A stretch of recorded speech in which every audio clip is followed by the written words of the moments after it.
பகவத்கீதையினுடைய 3வது அத்தியாயமான கர்மயோகத்துல அர்ஜுனனானவன் பகவானை நோக்கி கேட்கிறான். ஞானயோகம் சிறப்பானது அப்படின்னு உங்க கருத்து அப்படின்னாக்கா, என்னை எதுக்கு கர்மயோகம் பண்ண சொல்றீரு அப்படின்னு கேட்கிறான். இந்த சந்தேகம் நமக்கு எல்லாருக்குமே வரும்.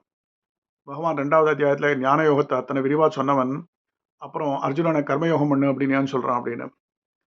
இதே சந்தேகம் தான் அர்ஜுனனுக்கும். அர்ஜுனனும் கண்ணனை பார்த்து கேட்கிறான். ஜாயசி சேத் கர்மணஸ்தே மகாபுத்திர் ஜனார்தன தத்கிம் கர்மணி கோரே மாம் நியோ ஜெயசி கேசவ. ஜனார்தனா, கர்மத்தை கட்டாலும் ஞானம் சிறப்பானது அப்படி நீரே சொல்றீர். அப்புறம் ஞானம் நான் பண்றேன் அப்படின்னா வேணாம் கர்மம் பண்ணுன்னு சொல்றீர். காமிஸ்ரேனேவ வாக்யேன புத்தி மோஹயசீவமே அதேகம் வத நிச்சித்தியேன ஸ்ரேயோஹமாப்னுயாம். எனக்கு ஸ்ரேயத்தை கொடுக்கக்கூடியது, எனக்கு நலத்தை கொடுக்கக்கூடியது சொல்லி ஏற்கனவே நான் குழப்பத்துல இருக்கேன். என்னுடைய அறிவானது மகுந்த குழப்பத்துல இருக்கு. நீ இப்படி சொல்றதுனால இன்னும் மேலும் எனக்கு குழப்பத்துல என்ன ஆழ்த்துகிறாய் அப்படிங்கிறார். அர்ஜுனன் கேட்டுட்டு கேட்டுட்டு ஒரு தடவையும் குழப்பம் அப்படின்னு, அந்த குழப்பம் நமக்கும் உண்டு. ஒருத்தன் ஒரு வினையை ஆற்றுவதை ஒரு கடமையாக செய்யக்கூடாதுன்னு பகவான் சொல்றார். அதையே ஒரு யோகமாக செய்யணும். என்ன, ஒரு வினையை செய்யும் போது கடமையை செய்யக்கூடாது, கடமை தான் முக்கியம் அப்படின்னு எல்லாம் நம்ம கேள்விப்பட்டிருக்கோமே. கடமை கடமை கடமைன்னு.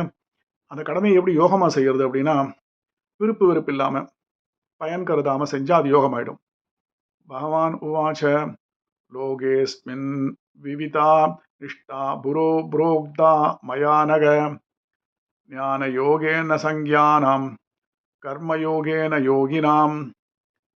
அர்ஜுனா, கேளு நல்லா. ஆத்ம விசாரணை பண்ணக்கூடியவன் ஞான யோகி. ஆத்மா ஆத்மானு அதை கடைபிடிப்பவர்களாக கர்மயோகம். ஆத்ம விசாரணம் பண்ணி ஒருத்தன் ஆத்மாவை ஒருத்தன் தெரிஞ்சின்றானா அவன் செய்யக்கூடிய கர்மாக்கள் கர்மயோகியாக அவனை காட்டும்.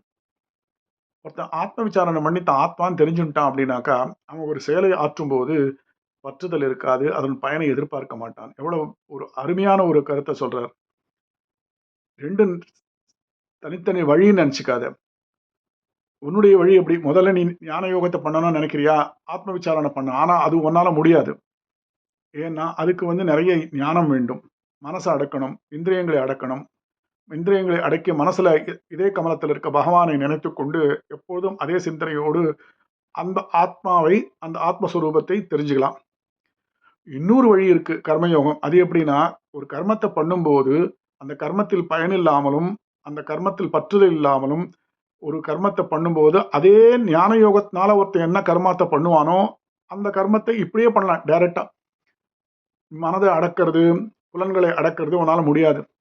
அப்போ ஒரு கர்மத்தை பண்ணும்போது அதை பற்றில்லாமல் பண்ணு, அதன் பயனை எதிர்பார்க்காமல் பண்ணு. அப்ப என்ன ஆகுனா அவனுக்கு லிப்ட்ல மேல போற மாதிரி, படிக்கட்டிலையும் போகலாம். முதல்ல ஒரு ஞான யோகத்தை, புலன்களை அடக்கி இதே கமலத்தில் இருக்கும் பகவானை நினைத்து எப்பொழுதுமே ஒரு தியானத்துல இருந்துட்டு அந்த தியானத்தினால செய்யக்கூடிய ஒரு ஞானத்தை அடைந்து ஆத்மஸ்வரூபத்தை அடைந்து அதனால் கர்மத்தை பண்ணும்போது அந்த கர்மயோகி ஞான யோகி ஆகிறான். இன்னொரு விஷயம் என்னன்னா, இதெல்லாம் உன்னால் பண்ண முடியலன்னா கர்மயோகத்தை பண்ணும்போது பலன் இல்லாமல் பற்றில்லாமல் பயனை எதிர்பார்க்காமல் பண்ணு. அப்படி பண்ணும்போது அந்த ஆத்மஸ்வரூபத்தை நீ உணர முடியும். அதனால ஞான யோகம் கர்மயோகம் அப்படின்றது வினையாற்றுதல். அது ஒண்ணு புரிஞ்சுக்கணும். ஞான யோகம் என்னமோ வினையாற்றுதல் இல்லை அப்படின்னு நினைச்சிட்டு இருக்க. அப்படி வினையாற்றுதல் இல்லாம யாரும் எப்படி இருக்க முடியும் இந்த உலகத்துல. எதனா ஒரு செயலை பண்ணிட்டு தான் இருக்கணும். தூங்கும் போதும் நம்ம மூச்சு விட்டு இருக்கோம். ஒரு மனுஷனானவன் தனக்கு விதிக்கப்பட்ட வினைகளை முழுவதமாக செய்யறதுக்கு முன்னாடி அவனுக்கு விடுதலை கிடைக்காது. அவன் துறவரம் போறான், ஒரு ஒரு சன்னியாசி ஆயிட்டான் அப்படின்னா அவன் நிறைவான நிலையை அடைய மாட்டான். படிக்கிறதுக்காக பள்ளிக்கு போனான்னா மொத்தமா பள்ளிகளை படிக்கணும். பாதியில வந்துட்டானா அறவர ஞானம் தான். ஒரு காயானது ஒரு கனியாக, பூவானது கனியாக ஆகணும் அப்படின்னாக்கா பிஞ்சா இருக்கும், முதிர்ந்த காயா இருக்கும், அப்புறம் கனியா இருக்கும், அப்பதான் சுவைக்கும். அப்படி மனுஷனானவன் ஏதோ ஒரு செயலை ஆற்ற வேண்டும். செயலாற்றாமல் இருக்க முடியாது. ஏன்னா எல்லா விலங்குகளுக்கும் உயிர்களுக்கும் இந்த ஒரு விதி உண்டு. மனுஷனானவன் 3 குணங்கள் உண்டு. சத்துவகுணம், ரஜஸ்குணம், தமஸ்குணம். சத்துவகுணம் அப்படின்னா நல்ல உயர் பண்புகள். ரஜஸ் எப்பயுமே ஒரு காரியத்தை பண்ணிட்டு இருக்குது. தமஸ் தீய குணங்களை செய்யறது. இது மாறி மாறி வரும் ஜனங்களுக்கு.